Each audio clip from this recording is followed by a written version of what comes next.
Hello, and welcome to another episode of the William Branham Historical Research Podcast.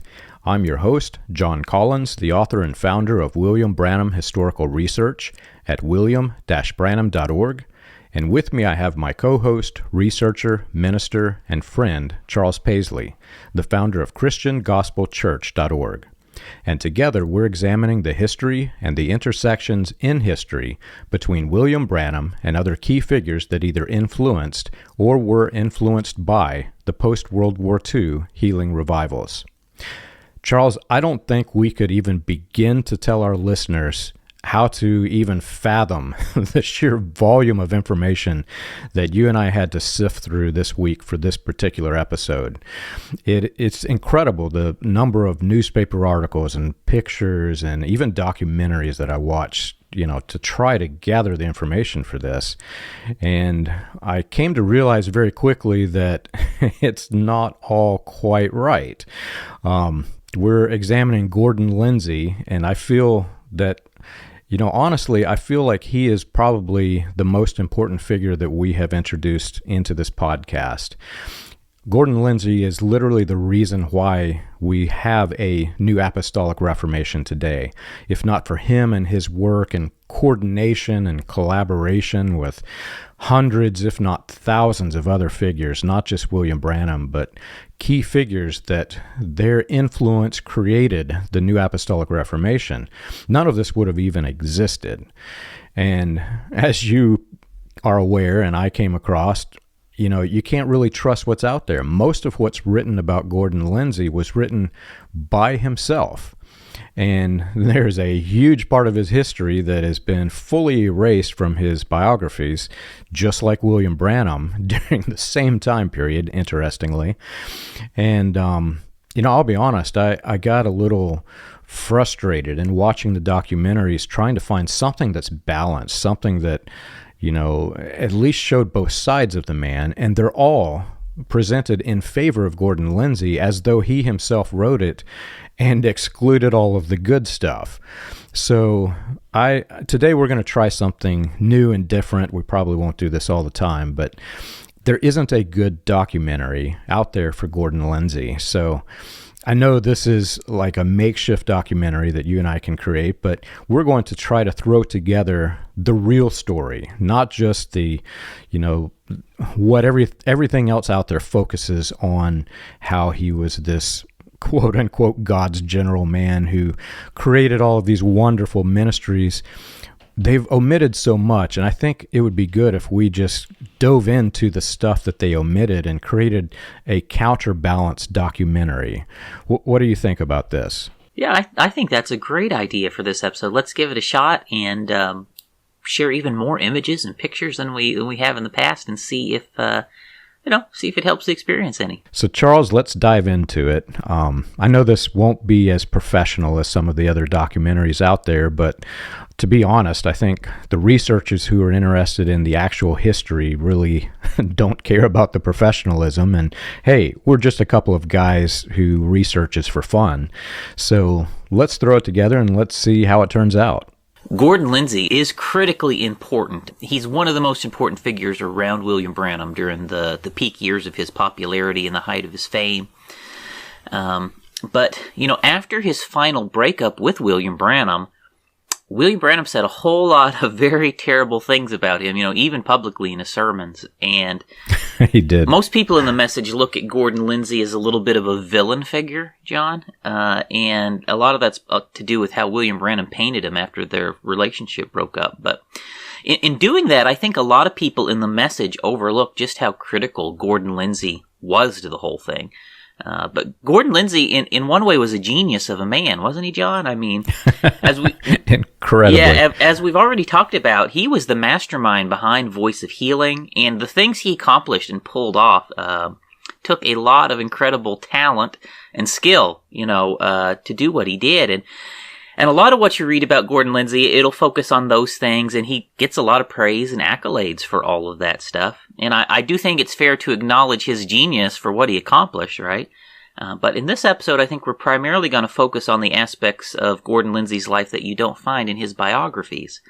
There's some aspects of his life that are really totally fundamental to understanding who he was and what drove him. And those are facts I think we need to put on the table to let people consider.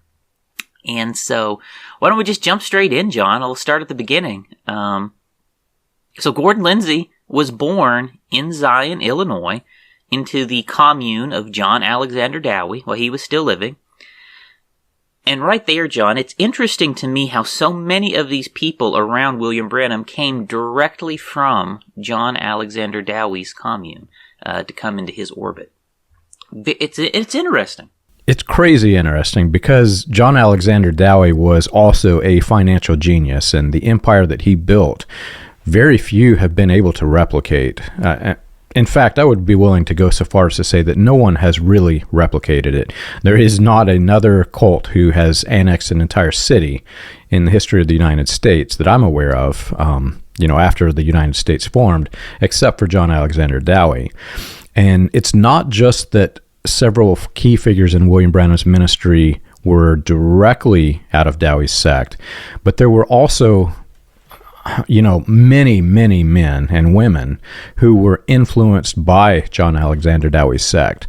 So you've got this crazy, interesting web of connections. Some people came directly out of the cult, out of the commune. Some were living in Dowie's commune. Others were either part of the religion, were influenced by the religion, and then when that obviously entered mainstream Pentecostalism, Dowie had a strong influence on Pentecostalism. You can arguably say that there were hundreds, if not thousands, of people who were influenced by and influencing others from John Alexander Dowie. Yeah, it's incredible the influence that he had into early Pentecostalism. And if you look at the branches of Pentecostalism where he was most influential in, I think it's fair to say the Message branch of Pentecostalism and the British Israel branch of Pentecostalism, they are the branches where Dowie's influence was strongest of all. And so, as we talked about Gordon Lindsay being born there in that community, I think it's important, again, to just kind of remind our listeners what Zion was like. Gordon Lindsay's parents, they'd moved there around the year 1900, and if you recall from our episode with F.F. Bosworth, it was not easy to get into Zion, in one sense of the word. I mean, yeah, Dowie would take anybody who'd come, but the requirements to get in were not easy. Dowie required the people to put all of their money and all of their assets in a fake bank that he controlled, and he ended up robbing them all blind before it was over with. And to get land in Zion to build their homes, they had to sign 1,000-year leases on the property, because he was teaching they were going to live out the millennium in Zion. There's pictures of, here's the billboard going into Zion. And it clearly says you got to sign 1,000-year lease to get into this place. I say that because I think it's important to recognize just what living in Zion meant. All the people living in Zion had to go through this to get in there. And someone who would give all of their assets to Dowie and sign a 1,000-year lease, that says something about their state of mind, doesn't it? It does. These are people who have been seriously deceived. They believe they're going to live 1,000 years. They're signing 1,000-year leases, right? And they're not just deceived about finances, but they have been religiously deceived into believing things that are absolutely delusional, John. I mean, these people are deceived to the point that they're delusional. And the rank and file people living in Zion, Illinois are not in a rational state of mind. What's happening in Zion is not normal. It's not normal Christianity. It's not healthy Christianity.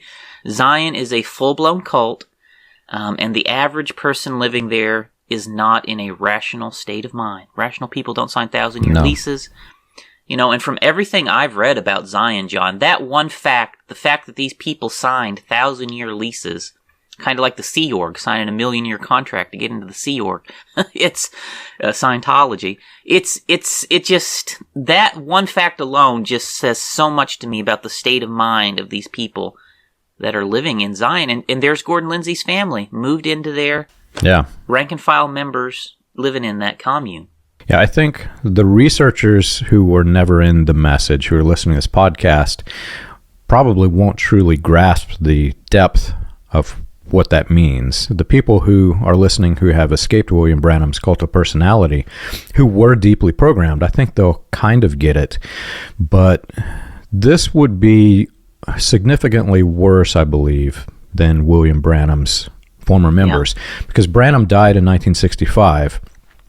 And before Branham could reach, he was losing his mental faculties too at the end of his life, William Branham was. And he died before we saw the climax of that. So, for example, Jim Jones did not die about the period that he was losing his mental faculties. He moves to Jonestown, and there's a climax, and we see what happened. Dowie lived out most of his life until, he had a mental break, he had a stroke, and he was losing his mind. Their cult was imploding, but as he was losing his mind, this is the period of time in which Gordon Lindsay was most heavily influenced. He was being basically manipulated and brainwashed into Dowie's cult of personality that had introduced end of the world, doomsday scenarios, just like the Message cult, but it was extremely militant political cult. Also like William Branham, but Dowie took it so far as that he created a new political organization that was, literally they were trying to invade Washington and replace the government with Dowieites. So we see this militant extremism. And then it gets really interesting because Dowie moves off and the control of the cult goes to Wilbur Voliva. And then there's this tug of war because Charles Fox Parham comes in to the commune.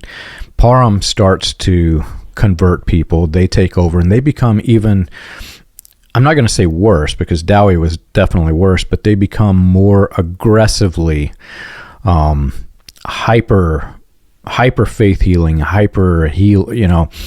They actually killed a woman. I think we've talked about it in former episodes, but the Parhamites believed that they could heal somebody to the extent this woman was crippled with her bones were so, warped and crooked that she couldn't even stand up straight. And they physically tried to straighten them to the extent that it just shattered her bones and the bones split long ways. She died from the extreme stress of all of her bones cracking, her legs, her arms, her hips, everything. That's the form of militant Christianity that Gordon Lindsay is under. It's interesting because he became a Parhamite. He toured in his early years, which we'll get into, with John G. Lake, who was a Parhamite. He's working with F.F. Bosworth, who's also a Parhamite. So they're seeing the worst of Dowie, they're seeing it split, and they're taking the more aggressive path, the more hyper extremism path with Charles Fox Parham. So this is the character that's being molded for William Branham's, basically his first real campaign manager. Right. And, as all that's going on, Gordon Lindsay and his parents are living right through it, right? As Zion implodes, as everyone's money disappears and Dowie dies, all of those end of the world prophecies fail and end up, it was just a big fantasy, right? Yeah. Gordon Lindsay and his family actually ended up totally destitute. They're ones that we know for sure were on the side that they lost everything. They're definitely in the crowd that lost everything. Dowie robbed Gordon Lindsay's family blind. And, they ultimately ended up leaving Zion to go live with extended family to get back on their feet. And so, instead of experiencing a millennium and living out their 1,000 years on that lovely piece of leased land in Zion, right? They lost everything. And, you think that would wake a person up, right, John? But John, as you and I know, it's very hard to wake up someone who's in a cult, isn't it? Yeah. And that didn't faze them. The failed prophecies, the deaths, being robbed blind by their cult leader did not wake Gordon Lindsay's family up, right? That's the category that they fall into. And that's so hard for people who've never been in a cult to understand, John. But I think you and I, we've been down this road, Gordon Lindsay's family didn't wake up. They went through all that and they never woke up. And so, just like you mentioned, what do? Elijah Dowie died, so they go to the next Elijah that comes to town, Parham. All right, Parham's claiming to be Elijah when he comes to town. And so, they just jump to the next one. Well, one Dowie, here comes Elijah number 2. Let's follow him. And so that's what they do. And Gordon Lindsay was a young man as you come into the 1910s, and he actually had his conversion experience in Charles Parham's revival meetings. That's part of his testimony. And like I mentioned, Parham's claiming to be the next Elijah at that time. And so they kept going with him, and then after Parham dies, John, then John Lake claims to be an Elijah figure. Right? So now they move on to what? Elijah number 3, right? His family just jumped from Elijah to Elijah to Elijah, right? So John Lake, he ends up living in the state of Oregon, or Washington rather, Spokane. And, I think he lives in both Washington and Oregon, Portland for a while, Spokane in a while. Anyways, Gordon Lindsay's family ends up going to John Lake's church, and being part of what he's doing. And, there's so much just like that in the message. And this is a pattern that goes all the way back. I believe we can say this pattern definitively started with John Alexander Dowie. He was the first person that started this pattern of people jumping from one Elijah to the next Elisha to the next Elijah to the next Elisha, all the way down. And the thing is, John Lake is not the last Elijah that Bosworth or Gordon Lindsay is going to work with, is it, John? No, it's not. This is a pattern for these men, right? And to me, it's a sad story. And it takes several years to deprogram. I mean, I've been away from the cult of personality for over a decade, and I still find things today that I struggle with a bit because I'm still processing and deprogramming what is the real world, right? Well, if you look at Gordon Lindsay's life, he joined as many, maybe more, but as many as 4 cults of personality in his lifetime before meeting William Branham. And then arguably, once he joins with Branham, because of the way that he promotes William Branham, you can't say that he was a member of the Message because the Message really formed much later. But the cult of personality that was being created, not only was he a member of, he was helping to create the cult of personality. So that puts 5 cults of personality in Gordon Lindsay's lifespan up to this point. And there is no time for deprogramming. He is still a very hyper-extremist religion programmed mind whenever he begins touring with William Branham. Yeah, and I think, we've spent a lot of time talking about British Israelism, but the Malachi 4 prophecy, as is interpreted in the Message, comes from British Israelism, right? And yes. It's the British Israel framework that all of these people are using. John Lake, John Dowie, Charles Parham, they're all British Israelites. They're all following that framework. That's how they arrive at that Malachi 4 prophecy. And Gordon Lindsay and his family are deeply British Israelites too. And the sad thing is just that they went through all of that and they never woke up. It is so hard, John. For someone on the outside, you mean your cult leader robbed you blind and you still believed in him? You mean your cult leader killed people and you still followed him? Like they don't get it. But we get it, don't we? I mean, it's very hard to explain, but when you're in there, you're blind to it. Like all of this was the will of God. This is a test. God's testing me. He robbed me blind. This is just the devil trying to make them look bad, right? Like it doesn't faze you. Your whole worldview has been morphed into something that doesn't really exist.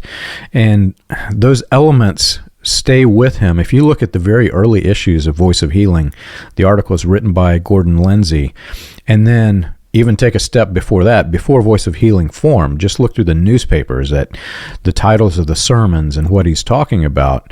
This man was molded by the doctrine of Dowie to be believing that the end of days is coming, that the Anglo-Saxon race is the supreme race, and we need to overthrow the government and put them in power, and that the government has been invaded by whatever they called it back then. I don't think they used the word mongrels up to that point, but I'm sure there was another loaded language keyword that they used to say that these government officials are the bad guys.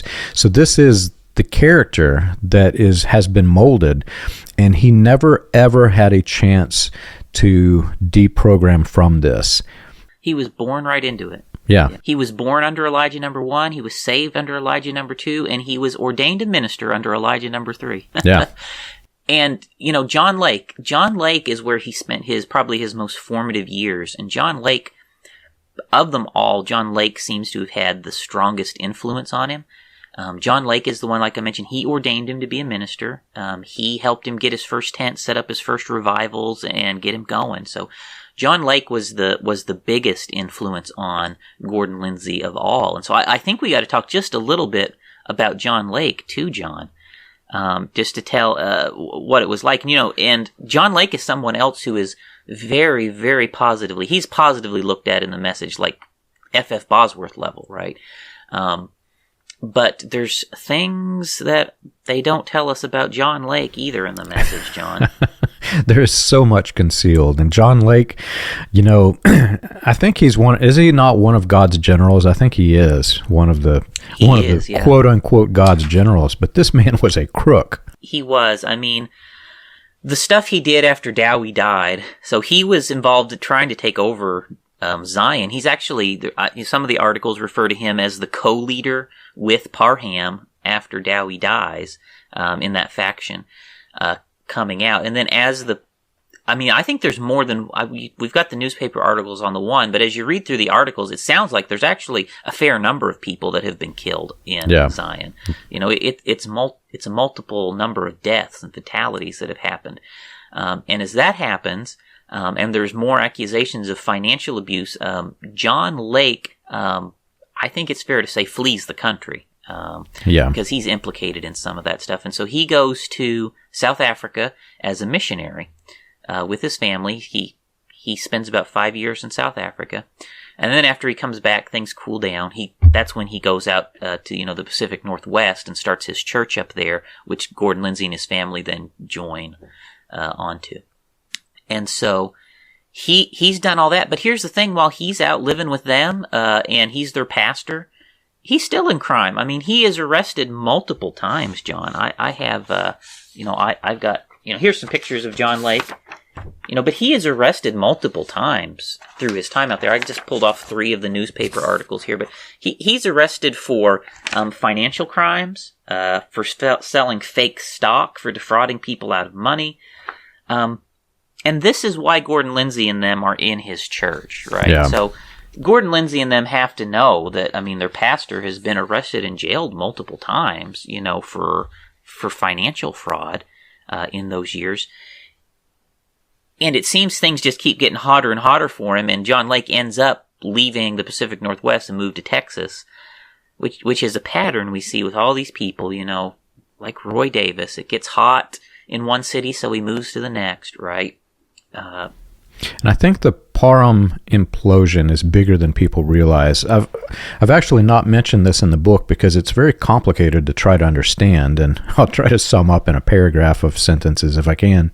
But you've got Parham, who was nearly convicted of sodomy. If you go back and read through what came out during the trial, I'm very surprised that he got off. It wasn't just one boy. There were other children in other cities across Texas. And he confessed that he did it. He just said, I was sleep sodomizing. I was asleep while I was sodomizing them. Like, I did this in my sleep. Right. But what in the world? While saying this, he's holding meetings with children away from their parents. So he's got all these children that he literally is sodomizing the children, and he's holding children's meetings. It's a big, big deal.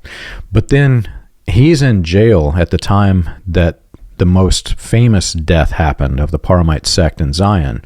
The woman was brutally tortured. I've got the articles on the website if you want to read it. It is probably too descriptive to even mention in this podcast what they did to this woman. It's horrific.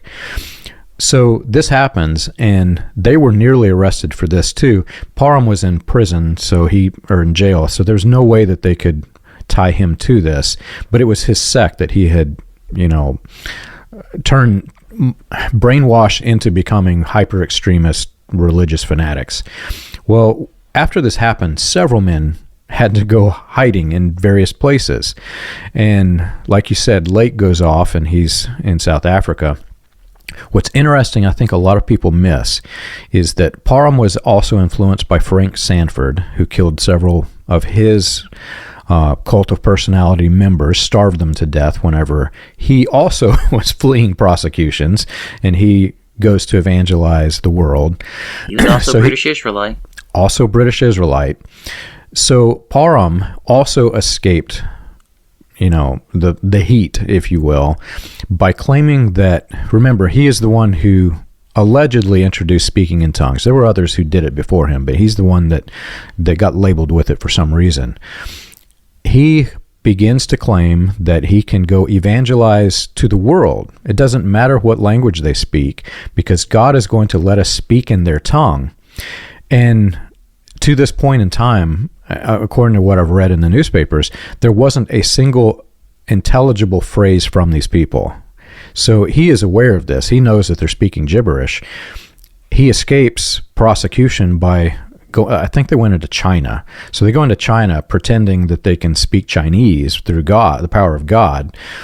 End up they can't, obviously, and the whole thing implodes. But he has escaped that heat into another country.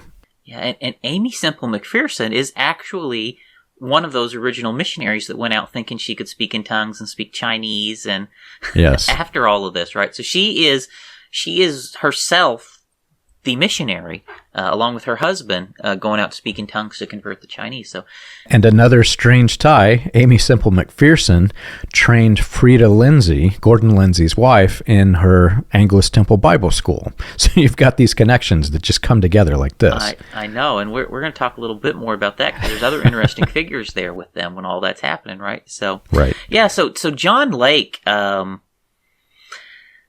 there's things here about him that they never told us, right? They never told us the times that he was in jail and all the people he stole from, and they never told us. There's stuff about the Africa. There's so much stuff. We could do a whole episode on him, but he got in trouble in Africa for racial things, John. There's just a lot of stuff there that they just didn't tell us about him. They just didn't tell us about him. And here's the thing, John, Gordon Lindsay, as you mentioned, he was a prolific writer, and his writing spread far and wide, as he did his work with William Branham especially, and he wrote the biographies on John Dowie and John Lake, right? And for most of the Pentecostal world, Gordon Lindsay is the man responsible for painting these men as heroes to the Pentecostal world. Right, Gordon Lindsay is honestly the man who defined how Pentecostalism looks at John Dowie and John Lake. He did that. And for him, John, to exclude the thefts and the deaths and the jail times and the arrests, for him to exclude all of that from his biographies of those people, it's a disservice to all of us, wasn't it? It's really hard. And I'm a little bit torn this period of time because, remember, he was manipulated into a mind control cult. One of the fundamental elements of a cult is they conceal critical information. In the message, we were never told that William Branham was working with the second in command of the Ku Klux Klan. We were never told this. Gordon Lindsay, I am certain as a child, there were things that he was never told, that he was fully unaware of. But where it gets really interesting is, if you look at the timeline of these men that we're talking about, there were things that Gordon Lindsay would have seen during his lifetime that he knew was very, very critical to these men. But he is the reason that they are a God's general. His writings basically turn these guys into famous heroes of the faith. And every one that I've examined so far is a scoundrel. Right. Like he had to know John Dowie robbed his family blind and lost everything. Had to know. He had to know that, right? He had to know that John Lake, his pastor, got arrested and was in jail all these times. Like, he had to know these things, right? Yeah. And I'm with you, John. I think probably as a result of his mindset being in these groups, to him, this is just facts that have to be omitted when he writes their biographies. Because that's just the devil or something. But right. The truth is, I think for whatever reason, we can definitely say, Gordon Lindsay cannot be trusted as a source on these men's lives. The omissions that he left out of their biographies is to the point that it's really kind of dangerous and very deceptive, because the facts that he omitted are very important to helping us evaluate the men he was writing about, including William Branham, I'll say. And John, like I said, I am still on the fence still. I think Gordon Lindsay probably was, at this point in his life, still under some kind of delusion in his mind as a result of all of this stuff that he was born into, raised in, and grew up in. And that is a terrible shame. Yeah. So, like I mentioned, Gordon Lindsay, he was ordained by John Lake as a minister, and John Lake helped him get his first revival started.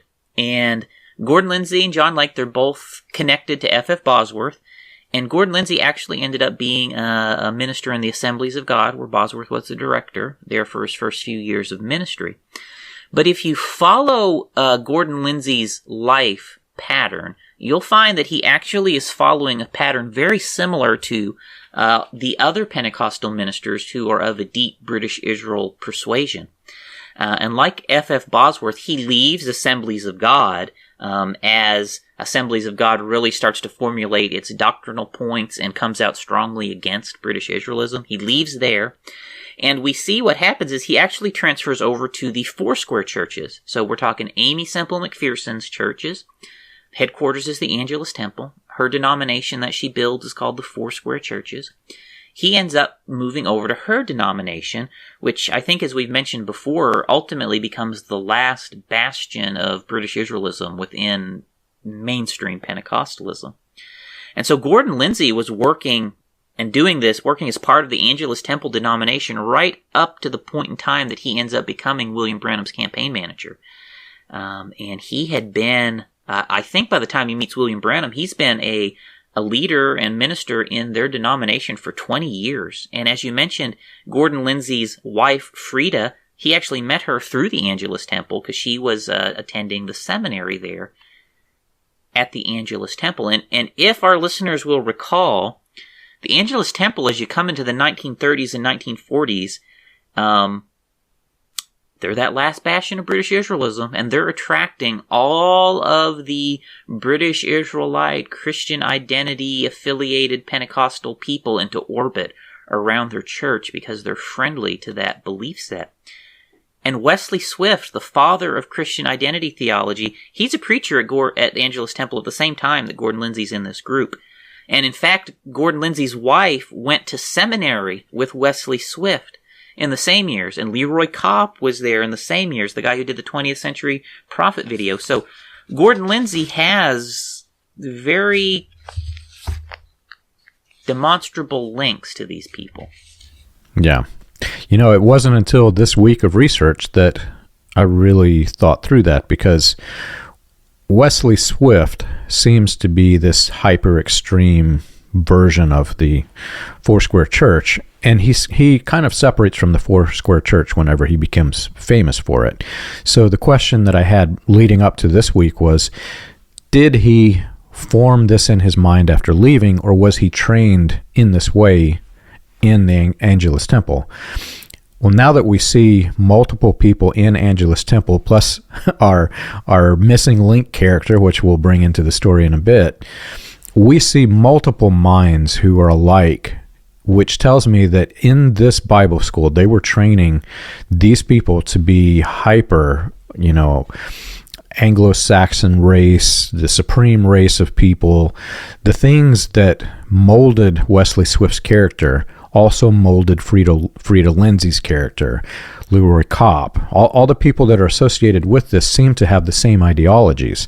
So this turns into a bigger mess than I realized. Absolutely. And Wesley Swift is the Anglo-Saxon Bible study leader. That is who he ends up being.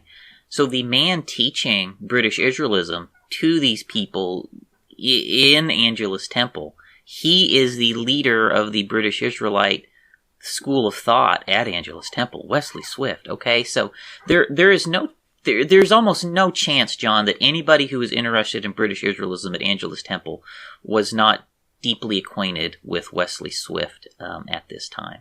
No, and as we'll go to find out, Gordon Lindsay was deep in British Israelism at this point.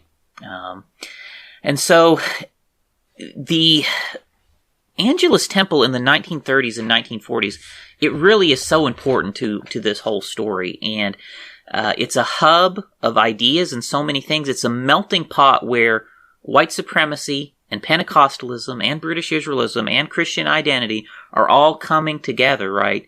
And this church is where you can find key leaders in the white supremacist movement sitting in church pews next to the leading figures of Pentecostalism. That is happening in this church, literally. And some of the times, the white supremacists are literally wearing their white hoods. They're like, they came to church in their white hoods. Like that's even in the newspapers in the 1920s and stuff. So, Angelus Temple is very important to this story. And Aimee Semple McPherson is fostering an environment that is accepting and tolerant of these really radical views, right?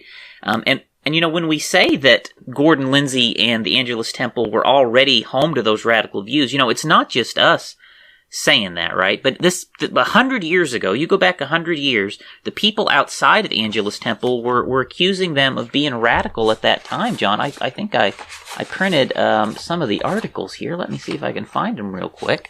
While you're looking that up, there's another significant point that I'll bring up that, we have to avoid conspiracy theory, but this is so significant that we have to at least mention its existence.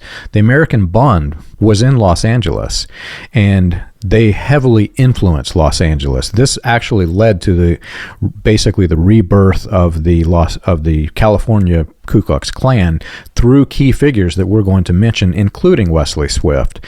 And some of these key figures were definitely in the Angelus Temple. Definitely. We've proven that. So you've got this Nazi underground in Los Angeles, and although we can't say that Aimee Semple McPherson was a Nazi or working with the Nazis, we can say that there were people who were involved in this that were working with her. So you've got this weird connection, which we're going to build on as we go, that looks very bad. Right. She was very tolerant of Nazis. We can say that for sure. Yes. Okay. So Here's Gerald Burton Winrod. We talked about him with the Great Sedition trial. And we mentioned that he preached at Angelus Temple. And this all happened while Gordon Lindsay was in their denomination, in their group. So 1938, Aimee Semple McPherson gets sick, and she can't preach for a while. So she turns her church over to Gerald Burton Winrod. She invites him in to more or less take her place in the church as for the period of her illness. And when that happens, it hits the news all over LA. I mean, here it is. Kansas Hitler to take over pastorship at Angelus Temple. Protests erupt outside. Like, this was radical back then, and the people knew it was radical back then, John. But she brings in Gerald Winrod, this man is a Nazi. For goodness sake, he is a Nazi. Definitely a Nazi. She brings him in and lets him take over the pastorship at the church for a period of time. And as she does that, John, 1938, and as I've mentioned, she's already been publishing his material in their newsletters and through the Foursquare denominations. As she does that, as we read through these articles, there's one here where it talks about a man named Giles Knight. He is the president of the Foursquare churches. He's there personally endorsing Winrod. Yep, we're going to have Winrod. We like him too. He is the same man who worked with Herrick Holt to set up the Sharon Orphanage, right? And these people they don't have a problem with this Nazi, right? This is before the sedition trials happened, but this man is definitely already preaching and teaching Nazi-like ideas. Now, this is before World War II started, right? It's before Hitler has started exterminating the Jews. It's just persecution at this point. But at this stage, they're comfortable with with the anti-Jewish rhetoric, with the Nazi rhetoric that's coming out of mouths of men like Gerald Winrod. Right. And I don't think we mentioned this in our Winrod episode because it was speculation, but we have to introduce it here as a key fact. Winrod is from Kansas, and he was definitely a Pentecostal person, Pentecostal preacher, even though, he transitioned to other things. He was a Pentecostal in the early years. And Charles Fox Parham also, his Parhamite sect was from Kansas. We've never been able to identify who it was, at least I haven't yet, but his wife mentions that Winrod was a member of a very famous Pentecostal person's sect in Kansas. There's only one I've been able to come across. There's only one guy. It is definitely, I can't say definitely, but it looks very bad. I'll put it like that. Yeah, when you think famous Pentecostal preacher from Kansas, there's really only one. So, it seems almost certain that Gordon Winrod, and given the dates of everything, was in Pentecostalism from its inception, right? With people in Kansas. So, something else. He was there from the beginning, definitely. It seems like just what capacity is hard to say, but he was there from the beginning of this stuff. I'm going to correct you, and I'm going to leave it as is, because you said Gordon Winrod. Oh. That's a key. That's a different key figure, which we'll introduce later.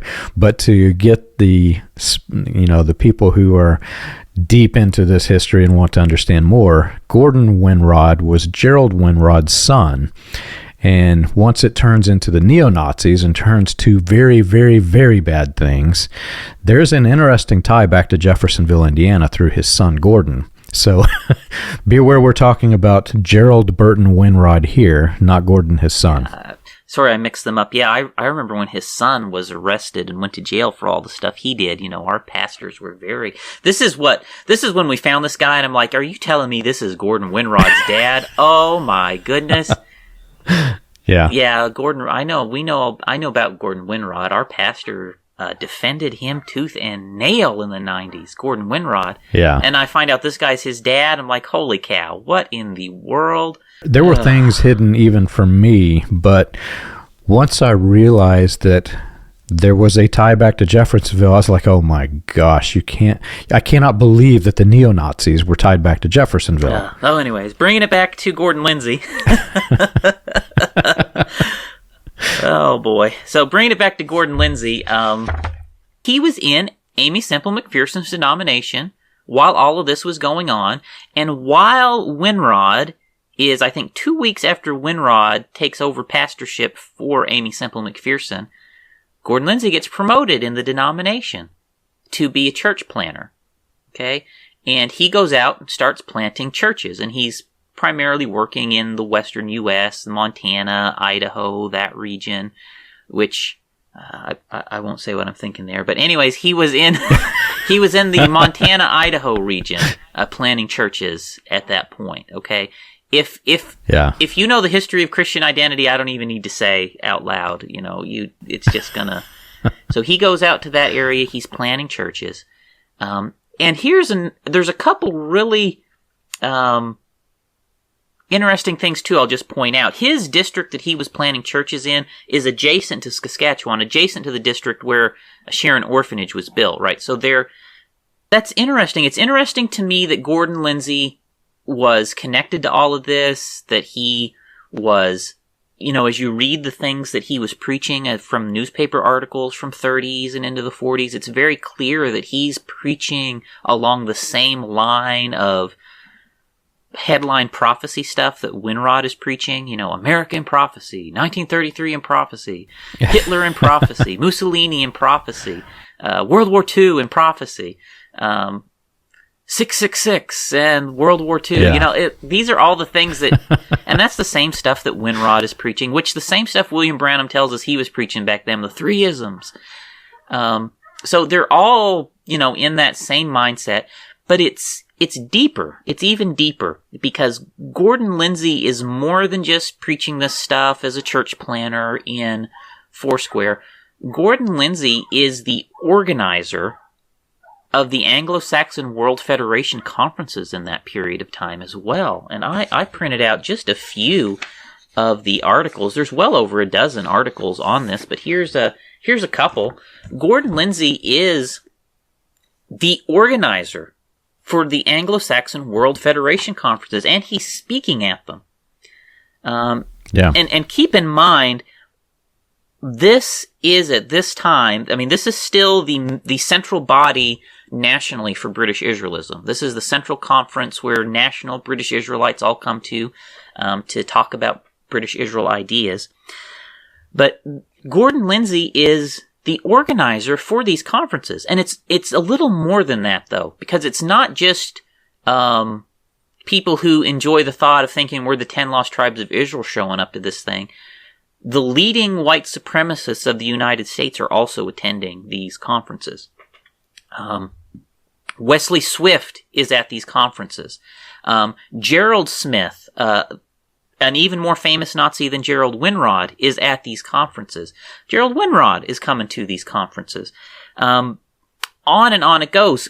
Very prominent Klan figures are at these conferences. And Gordon Lindsay is the man organizing them, and he's even speaking on the topics at them. And so, I would love to know more about this period of Gordon Lindsay's life, John.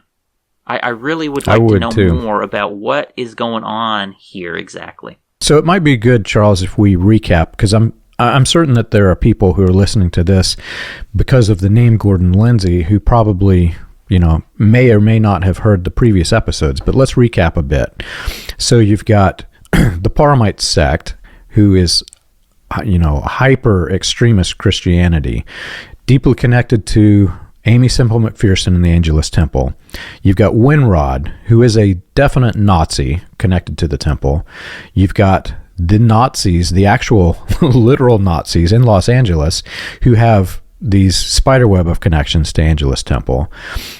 You've got many people who birthed the neo-Nazi movement, who were in the California Klan that was birthed out of this, also connected to the Angelus Temple. You've got Roy Davis, who comes into town in, 1944, same time all of this is going on, sets up an orphanage, who they are using the term Americanism, but basically they're indoctrinating children into this Anglo-Saxon supreme race theology in this orphanage. That's the same time Sharon Orphanage is being funded by the Angelus Temple. Aimee Semple McPherson is one of the heads of the Sharon Orphanage. You've got Gordon Lindsay, who goes out to Montana. We don't know what he's doing, but it looks very obvious that they're planting orphanages and they're to some extent working with children. And remember, Charles, the crazy wolf newspaper article where William Branham has a live wolf. He got that from Montana. And he got it in 1941, the same year that Gordon Lindsay was church planting in Montana. So, yes. Interesting coincidences, isn't it? I mean, is it just a coincidence? Maybe. Is it maybe more? Maybe. It's interesting, isn't it? Because he wasn't supposed to have met any of them back then, yet we can put them in fairly close proximity, right? Actually, during that time, we can put them certainly even in the same city in Montana in 1941. So it's very important to grasp what the Anglo-Saxon World Federation is here. Okay, and Gordon Lindsay being the organizer of it, this is not a small thing. Gordon Lindsay has to be some important figure here to be chosen, elected, appointed, whatever, to organize their conferences, because these are the conferences going all the way back to the mold of what John Wilson and Charles Smythe was doing from the very beginning. Charles Totten, what they do is they would run these things almost like an academic sort of a thing. They'd have a conference, they'd have a lecture hall, and then they'd have breakouts where you could go listen to this speaker on this topic and that speaker on that topic. And they would basically present the British Israel ideas as academic things, So they would, someone would speak on how the English language evolved from Hebrew. someone would speak on the latest finds from the Great Pyramids, right? They would present it like this, and we actually have, we can tell from these advertisements who was even speaking at some of these, and one of them speaking at these was Clem Davies, again, a Klan figure, and we can also look at these things and know from topics that they were telling serpent seed in these conferences as well. So this is not just a British Israel religious academic idea type thing going on here. This is full-blown, also white supremacy that is happening here in this conference, right? Wesley Swift is there. Gerald Winrod is there. Gerald Smith is there, right? The leading white supremacists of the United States are at these conferences, right? Hands down. And Gordon Lindsay is the man organizing the conferences. Clem Davies is there. Clem Davies was recruiting for the Klan, and he's a key figure that I think we may have mentioned in the past, but he was, deeply connected to the Kardashian family whenever they were supporting William Branham. So you've got these British Israel white supremacists, they're all collaborating together. Gordon Lindsay, they did not just choose him by mistake or by happenstance. You don't just, like you and I wouldn't suddenly become the speaker at this conference. We would have had to have been, highly influential talking about the subject matter if they were going to have us as the keynote speaker. We can't say what he was saying. We can kind of glean from his, the titles of his sermons, but Gordon Lindsay was a key figure in this. For me, as I said again, I really, really would like to know more about exactly what Gordon Lindsay is doing here in the 1930s and 40s as it relates to British Israelism. Because honestly, this seems like a very important aspect of his life. It seems like British Israelism is a real passion for Gordon Lindsay during this period of time. It has to be if he's organizing their national conferences. It has to be. And like William Branham, why has this been erased? Exactly. Why is this fact totally absent from all of his biographies? Why is this fact not in God's Generals that Gordon Lindsay was organizing the British Israel conferences during this period of time? Why is it left out? And I have an opinion, John. My opinion is at a certain point, Gordon Lindsay stopped believing in British Israelism, along with most of the rest of Pentecostalism, and like everyone else, they're embarrassed by their past and don't want to talk about it no more, right? That's my opinion. My opinion matches William Branham when Branham said he was nearly arrested for it. You've got this, this is the greatest sedition trial of World War II in the United States. These men, I believe a lot of them were almost arrested. I found one newspaper article that said there were as many as 50,000 people who were at risk of the same prosecution in the United States. And I think even though Gerald Winrod got off, he narrowly escaped being prosecuted, it was a heavy, heavy prison sentence. We're talking most of his life would have been in prison. I believe that many of these men thought that this was just the first of many similar trials that would happen, and they would be also convicted. So all of a sudden, Gordon Lindsay disappears. Right? It's right about the same time that he disappears. Yeah, it's something else, and this is, I think it's so important, this is what Gordon Lindsay was doing in the immediate years leading up to him starting officially working with William Branham. Yeah. What was Gordon Lindsay doing in the years before he started working with William Branham? He was organizing the National British Israelite Conferences.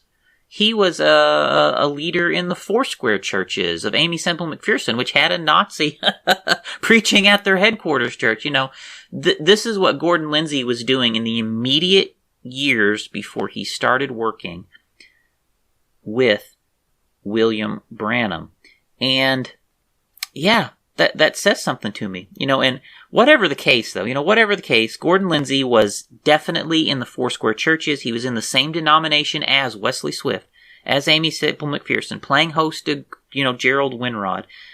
And during those same years, he definitely had a deep passion for British Israelism. And so yeah. I think this brings us up to about 1947 now. It does, and here's an interesting fact I'll throw out there. So William Branham, we know that his history had been rewritten, prior to 1947. We found the 1945, I Was Not Disobedient to the Heavenly Vision. He had this wide-sweeping healing revival. In 1945, we have traced his healing revivals all the way back to the 20s. He's holding revivals with Roy Davis, who was the second in command of the Ku Klux Klan, and Caleb Ridley, who was the supreme religious chaplain of the Klan in Tennessee. So that's 1929. From 1929 to 1945, William Branham is working with the white supremacists to the extent that he becomes so famous doing it that he holds his own revivals, 1945, and then it disappears. And later he rewrites his history and says he was not given this alleged gift of healing until, quote, the very day Israel became a nation. And he says 1947, but Nation of Israel actually formed 1948. So William Branham's history has been rewritten. Gordon Lindsay, search the newspapers, he was heavily advertised evangelist. He was touring with the big guys. He was touring with the white supremacist big guys and the con men and the crook big guys, but nevertheless, he was touring with the big guys. The last advertisement that I have been able to find for Gordon Lindsay was May of 1944. The sedition trial was the great sedition trial of 1944. The very next advertisement I see for Gordon Lindsay is November of 1947 with William Branham. All of that time between there is nothing of significance of Gordon Lindsay. I think maybe I found one obituary where he's named, and I can't even tell if it's him, but 1944 to 1947, there is absolutely nothing. It's unusual. It's unusual. And so as he comes to start working with William Branham, according to William Branham's official biography, and keep in mind, Gordon Lindsay wrote William Branham's official biography. He did. Okay? So according to William Branham's official biography, they met in 1947. William Branham before that, we know, had certainly already been touring with Little David Walker, working with W.D.E. Kidson as his campaign manager. And William Branham, according to the official story, was in Los Angeles during 1946, right? So that's the earliest date we can definitely put William Branham in Los Angeles is 1946. He was there with Kidston. But according to the official story, Jack Moore from Louisiana, Shreveport, knew Gordon Lindsay and invited Gordon Lindsay to come join their campaign in 1947.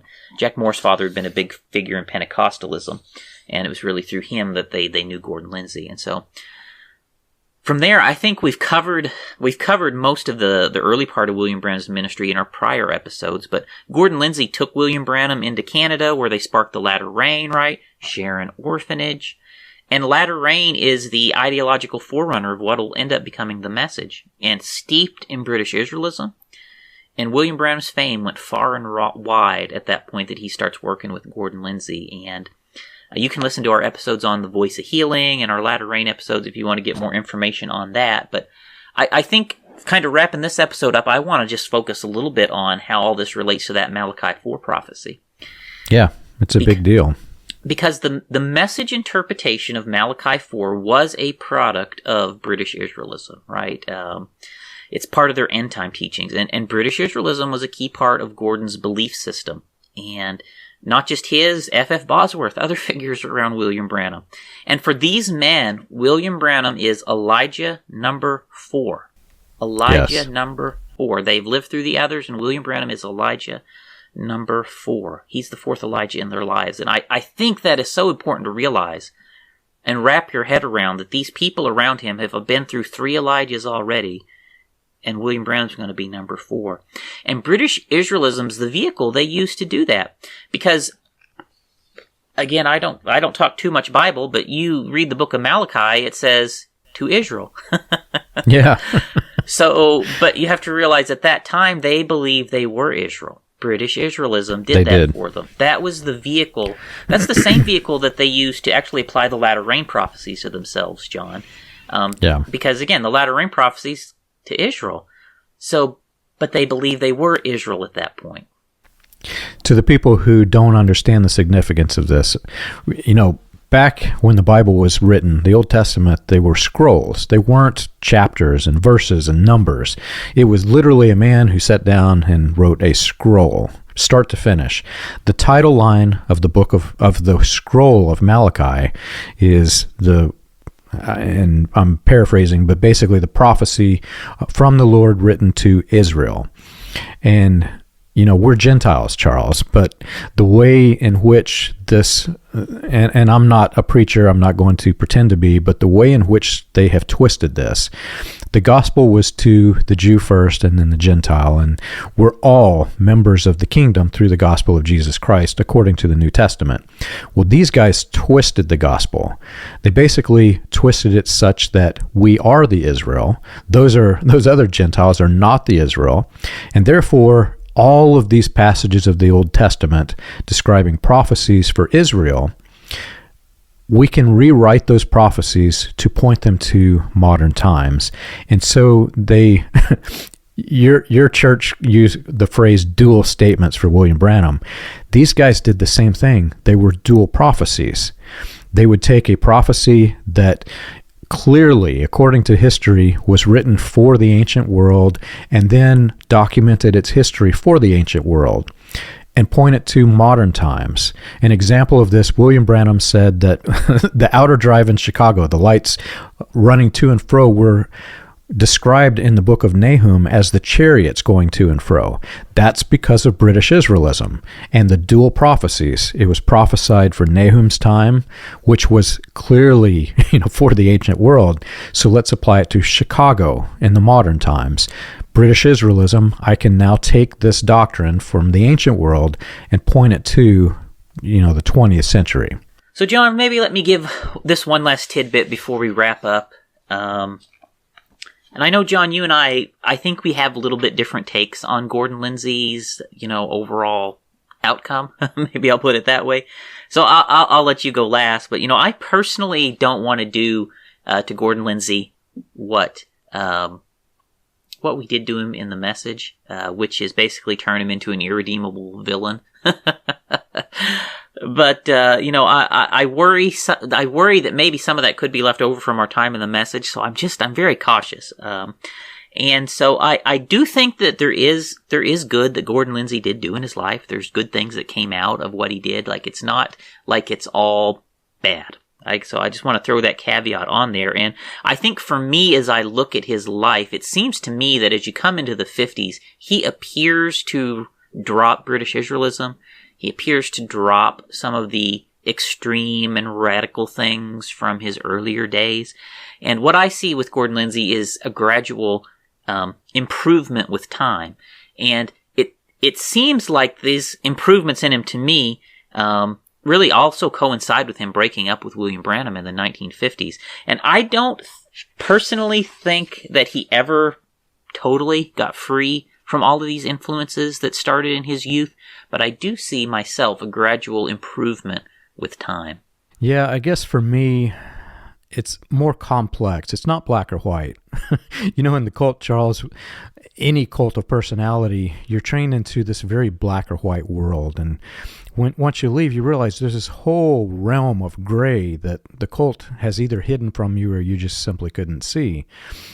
I see William Branham's cult of personality, from its inception, was a political cult. There's no question about this. We've proven that beyond the shadow of a doubt.